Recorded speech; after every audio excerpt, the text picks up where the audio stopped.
అందరికీ నమస్కారం. నిన్న కేటీఆర్ గారు రాష్ట్ర ముఖ్యమంత్రి రేవంత్ రెడ్డి గారి పైన నోరు బారేసుకొని ఇష్టానుసారంగా మాట్లాడడాన్ని మేము తీవ్రంగా ఖండిస్తున్నాం.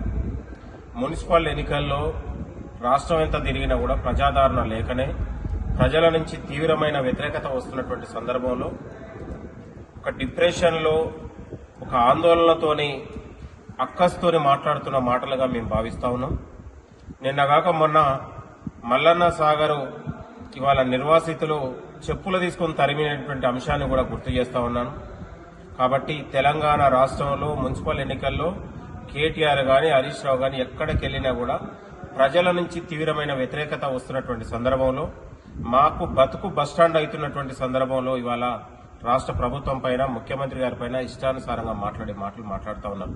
కాబట్టి రానున్న రేపు జరిగే మున్సిపాలిటీలో కూడా ఇక బీఆర్ఎస్ పార్టీకి చిప్పే గతిలాగా మనకు అర్థమవుతా ఉంది.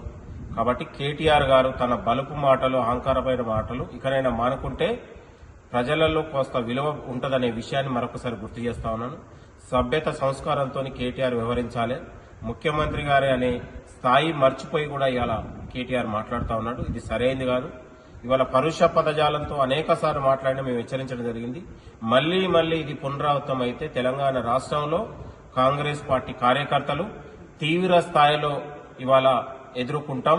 ఖచ్చితంగా బీఆర్ఎస్ నాయకుల్ని ఖచ్చితంగా మేము అడుగడుగున అడ్డుకుంటామనే విషయాన్ని కూడా గుర్తు చేస్తూ కేటీఆర్ తన భాషను తన యాసను మార్చుకోకపోతే తెలంగాణ ప్రజలు పాతర వేస్తారని కూడా హెచ్చరిస్తాను.